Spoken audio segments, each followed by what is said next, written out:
Stand on any street corner in London right now. Close your eyes for a second and just listen. You'll hear conversations in languages you can't even identify. Mandarin bleeding into Arabic. Polish interrupted by Portuguese laughter. Bengali mixing with something that might be Tagalog or Thai, you're not even sure anymore. Open your eyes and you're staring at glass towers reflecting medieval church spires. Victorian brick pressed up against steel and concrete like they're fighting for the same space. Nearly 9 million people crammed onto an island that floods. 2,000 years ago, if you stood in this exact spot, you'd be knee-deep in marshland. Reeds swaying in the wind. The Thames spreading wide and wild, untamed, flooding twice a day with the tide. No bridges, no buildings, just wetland that most people avoided because, honestly, what's the point of soggy ground that floods constantly? The Romans thought differently. They saw something nobody else did. And what they built here, what happened after they left, what rose from the ashes again and again. It's not just history. It's something else entirely. Something that explains why this city refuses to die no matter how many times it should have. You're about to see London like nobody's shown it to you before. Not just dates and dead kings. Not another boring documentary that puts you to sleep. No, we're talking fire that consumed everything. Plague that stacked bodies in the streets faster than they could bury them. Invasions that burned the city to ash. Bombs that fell from the sky for months. And every single time it came back different. Stronger. More complicated. I've spent months piecing this together. Going through accounts written by people who watched their city burn. Archaeological reports of what they found buried 20 feet down. The layer of red ash still beneath modern London that tells you exactly where the fires reached. And using AI reconstruction trained on historical paintings and records, we can actually see it now. Not artist impressions. Not guesses. What it actually looked like when the cobblestones were new. When the crowds pushed through markets that don't exist anymore. When smoke rose from chimneys in a skyline we'd never recognize. 24 minutes. 2,000 years. One city that shouldn't exist but does anyway. Before we go back to the beginning, quick thing. If you're into stories like this, the kind that dig deep and don't waste your time, hit that like button. Subscribe to the Forbidden Archive. Click the bell because YouTube's algorithm is weird and won't show you the next one unless you do. We've got more coming that'll make you see history completely differently. Alright, done with that. Let's go back to 43 AD. For Roman legions just landed on the coast of Kent. They're pushing inland with one objective: control Britannia. But they've got a problem. The Thames. It's wide, it's tidal, it's unpredictable. They need to cross it. They need a bridge. And more importantly, they need it in a spot where the river's narrow enough to build one but deep enough that ships can still sail up from the sea. They find it here. Right where London Bridge sits today, they build the first crossing. Not London Bridge as you know it, that comes way later, but the first bridge. Around it, almost immediately, a settlement starts forming. Traders from Gaul showing up with wine and pottery. Soldiers from Syria and North Africa stationed here, far from home. Merchants who see opportunity in a river crossing. Within 10 years, Londinium is bustling. Not huge, maybe a few thousand people. But for Roman Britain, that's significant. They're building docks, warehouses, a forum. This isn't some military outpost they plan to abandon. They're investing, making it permanent. And then Boudicca happens. The year is 60 AD. 17 years after the Romans built their bridge, their docks, their neat little trading town. 17 years of thinking they'd secured Britain, that the locals would just accept it. Queen Boudicca of the Iceni tribe had other plans. Her husband died, and the Romans, in their infinite arrogance, decided that meant they could just take everything. Her land, her kingdom. They flogged her publicly, assaulted her daughters, thought that would be the end of it, that she'd submit like everyone else. Instead, she raised an army. Thousands of Britons who were done with Roman occupation, done with foreign soldiers telling them how to live on their own land. And they marched on Londinium. Here's the thing about early Londinium. No walls yet. No defenses. Just a commercial town full of merchants and traders who probably heard the rumors. Heard that an army was coming and had to make a choice. Stay or run. Most ran. The Roman governor Suetonius was up north dealing with another rebellion. He got word that Boudicca was heading for Londinium and he raced back. But when he arrived and saw the size of her army, he made a calculation. He couldn't defend the city, didn't have enough troops, so he gave the order, evacuate. Anyone who can leave, leave now. Not everyone could. The old, the sick, the ones too stubborn to believe it would really happen. They stayed. Boudicca's army hit Londinium like a flood breaking through a dam. They burned everything. Every building, every warehouse, every home. Killed everyone they found. This wasn't strategic military action. This was rage. Pure, justified rage for what had been done to them. Archaeologists have found the evidence. When they dig beneath modern London, beneath centuries of construction and rebuilding, there's a layer. Bright red ash and charred debris, about half a meter thick in some places, spread across the entire area where Roman Londinium stood.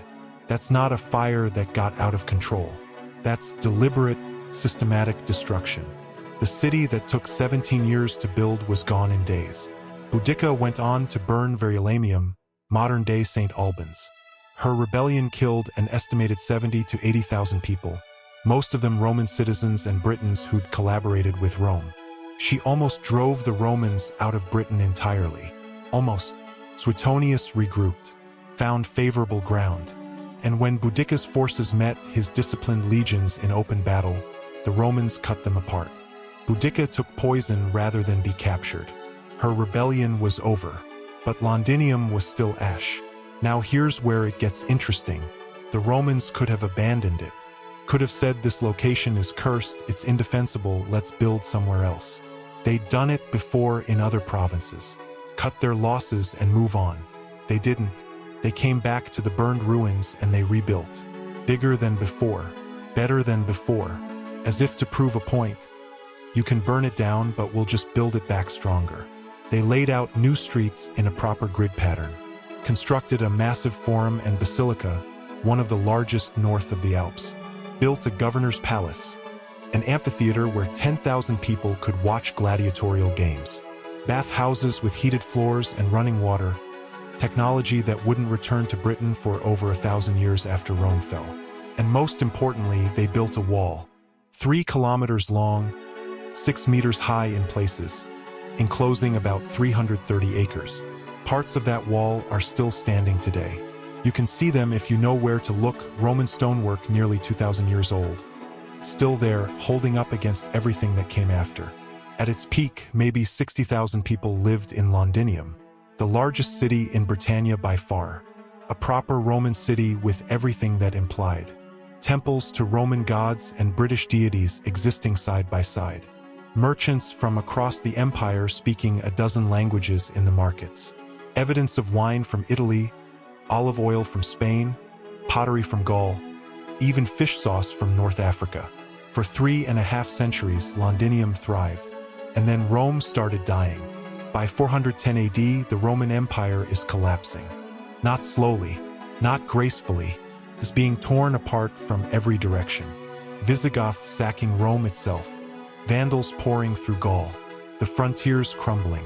And Britain all the way out on the edge of the empire, expensive to defend, hard to reach. Britain becomes expendable. Emperor Honorius sends a message to the British cities. Short, blunt. Basically, you're on your own now. Defend yourselves. The legions pull out. And with them goes everything. The entire system that Londinium was built on just stops. The trade networks that brought goods from across the empire, gone. The Roman currency that everyone used, worthless overnight. The officials and administrators who ran things, they leave.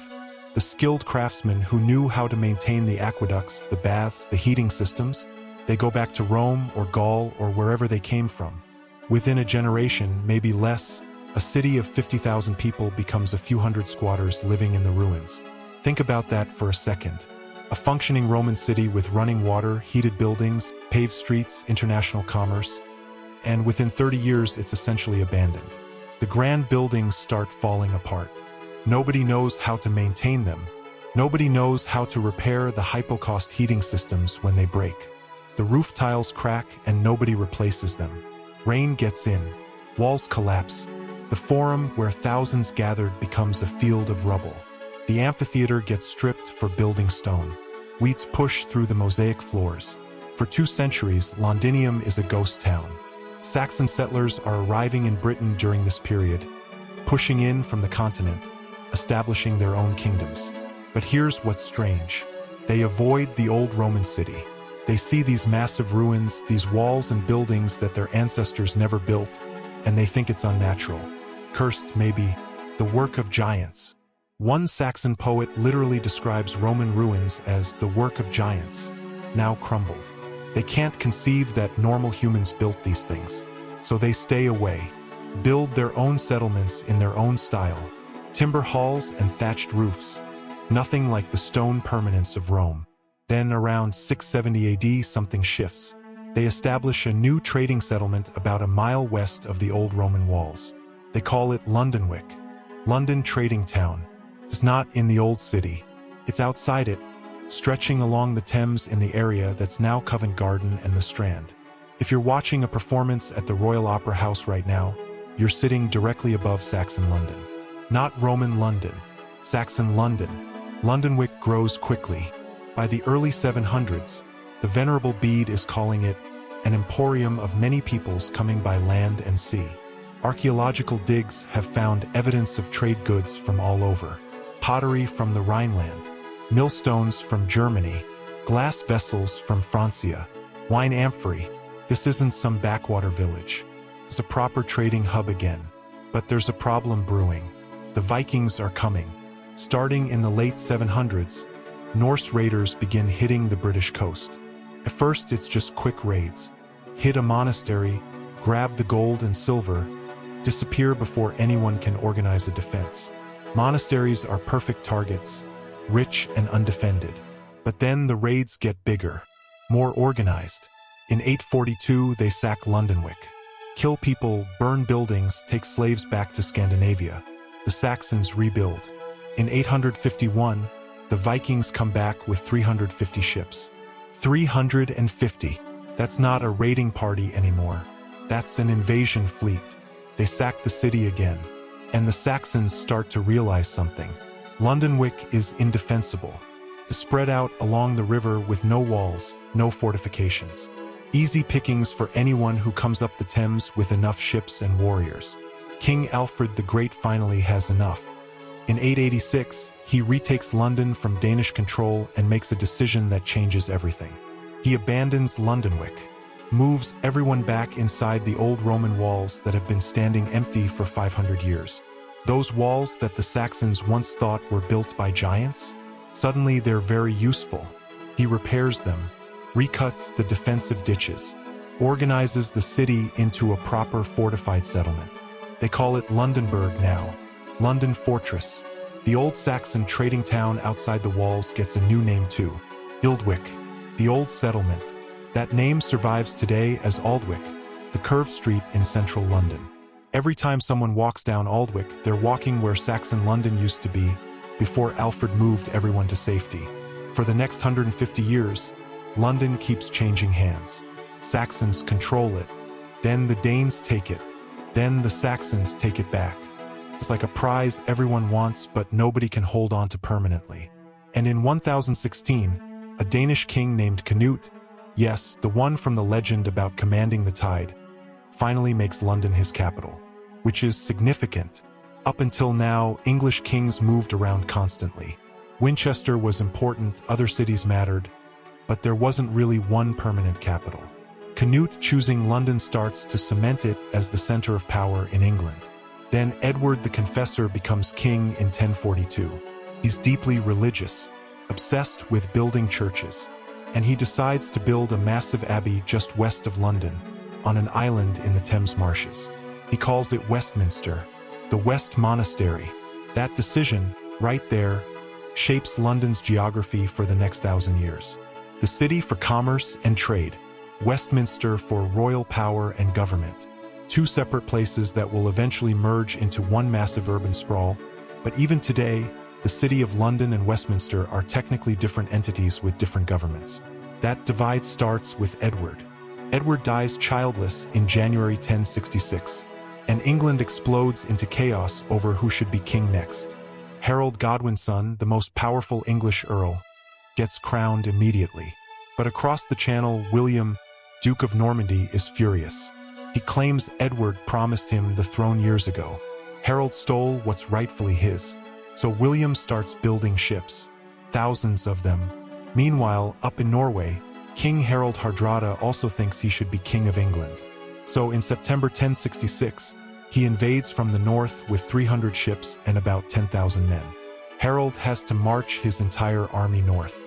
They meet the Norwegians at Stamford Bridge on September 25th. It's brutal. Close combat, shield walls smashing into each other for hours.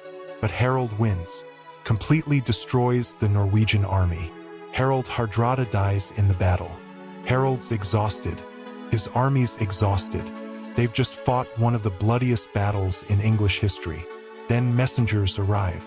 William landed on the south coast 3 days ago. 7,000 Norman soldiers are pillaging the countryside, building fortifications, waiting for Harold to come fight them. Harold has no choice.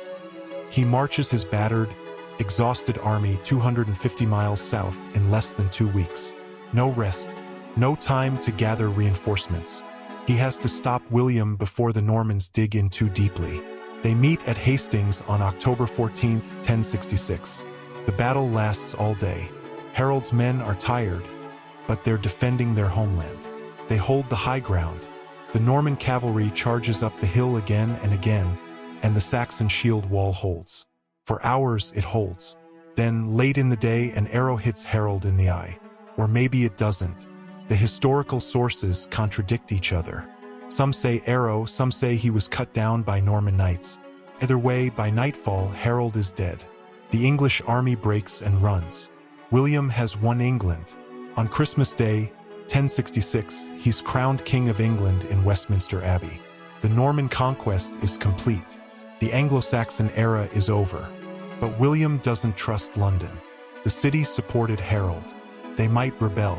So William does what conquerors do. He builds fortresses to keep the population in line. 3 of them surrounding the city. The biggest one, on the eastern edge, becomes the Tower of London. It starts as a symbol of oppression. A massive keep, 90 feet high, walls 12 feet thick in places, built from white stone imported from Normandy. It dominates the skyline. You can see it from everywhere. A constant reminder carved in stone. I conquered you, and this tower proves I'm staying. That tower is still there. Nearly 1,000 years later, the White Tower still stands exactly where William built it. Tourists walk through it every day, taking photos, not realizing they're standing inside a building designed to terrify medieval Londoners into submission. Medieval London is cramped, chaotic. Streets so narrow 2 carts can barely pass each other. Timber houses packed together, upper floors jutting out over the street to maximize space. No sewage system, no running water except the river and a few public wells. Chamber pots emptied into the street. The smell must have been unbelievable, but it's wealthy. By 1100, maybe 15,000 people live here. Merchants are forming guilds to control trades. Goldsmiths, fishmongers, cloth merchants. These guilds become so powerful that kings have to negotiate with them. They control the money, which means they control access to credit, which means they have leverage. In 1215, when the barons forced King John to sign the Magna Carta, limiting royal power for the first time in English history, London's support is crucial, and the city extracts its own price, the right to elect its own mayor, freedom from arbitrary royal taxes, self-governance. London is becoming more than just a city. It's becoming a political power. Then the bridge. The old Roman bridge is long gone, replaced by a wooden one that keeps needing repairs, keeps catching fire, keeps partially collapsing. So in 1176, they start building a new one, in stone. Propé, permanent stone. Takes 33 years. 33 years to build one bridge. But when it's finished around 1209, London Bridge is unlike anything else in England. Houses and shops line both sides. A chapel in the middle where people can pray. A drawbridge section that can be raised. And at the southern end, the heads of executed traitors displayed on spikes. For the next 150 years, London keeps changing hands. Saxons control it, then the Danes take it, then the Saxons take it back.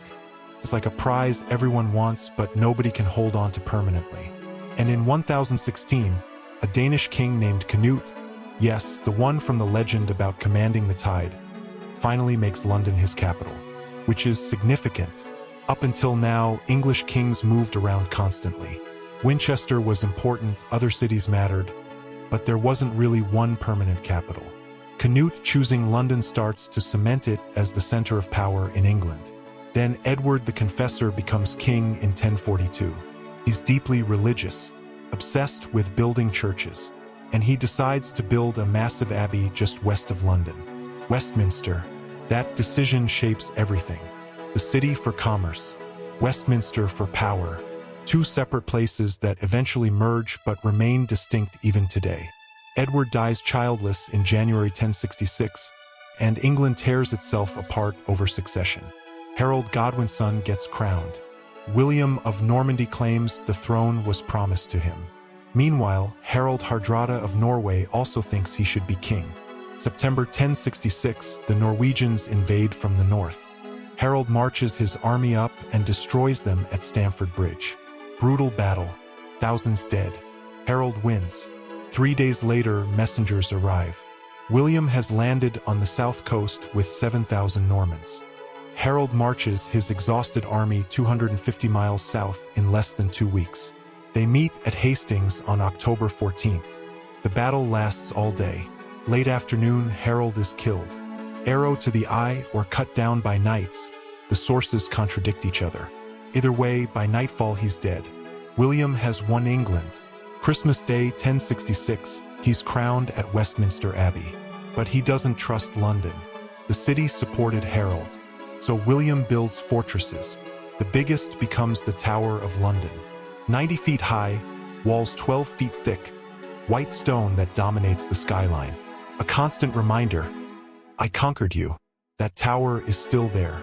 Nearly 1,000 years later, medieval London grows wealthy and powerful. Merchants form guilds.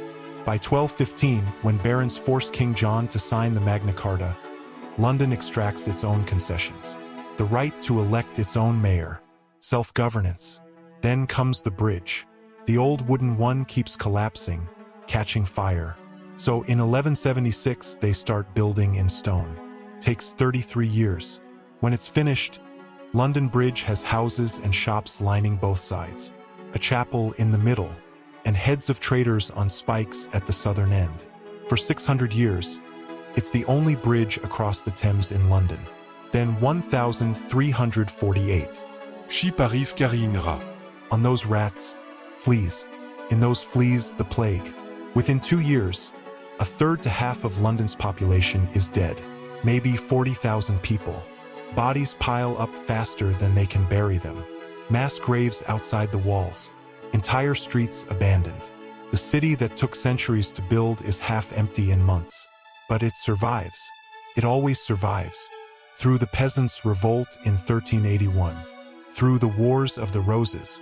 Through the Reformation when Henry VIII breaks from Rome and executes anyone who disagrees. Through the English Civil War when the city backs Parliament against the king. In 1665, plague returns. 100,000 dead.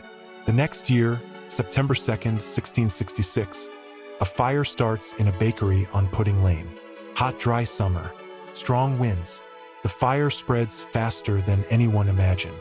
For 4 days, London burns. 85% of the city within the walls destroyed. 13,000 houses. 87 churches. St. Paul's Cathedral. Only 6 people die in the fire itself, but 100,000 are homeless. Christopher Wren proposes rebuilding the entire city with wide boulevards and classical architecture. Revolutionary urban planning. Almost completely rejected. Property rights too complicated. Rebuilding too urgent. Most streets follow their medieval patterns, but they rebuild in brick and stone now. Not timber. Far more resistant to fire. And Wren does get to rebuild St. Paul's Cathedral. The new one with the iconic dome takes 35 years. Still there. Survived the Blitz centuries later when German bombs fell for months and everything around it burned. That's the thing about London. Roman withdrawal, Viking raids, Norman conquest, Black Death, Great Fire, civil wars, 2 world wars, the Blitz that should have broken it. Each time it rebuilds, each time it adapts, each time it pulls in new people with new ideas from everywhere. Stand on that street corner again. Hear those dozen languages. See Victorian brick next to glass towers next to medieval churches. 9 million people from every corner of Earth living on marshland that was supposedly useless. That's what makes London London. Messy, chaotic, expensive, resilient, and it's been that way for 2,000 years. Thanks for watching. This took months to research and piece together. If you made it this far, hit that like button. Subscribe to the Forbidden Archive for more deep dives that don't waste your time. Let me know in the comments what city you want to see next. As always, we'll see you in the past.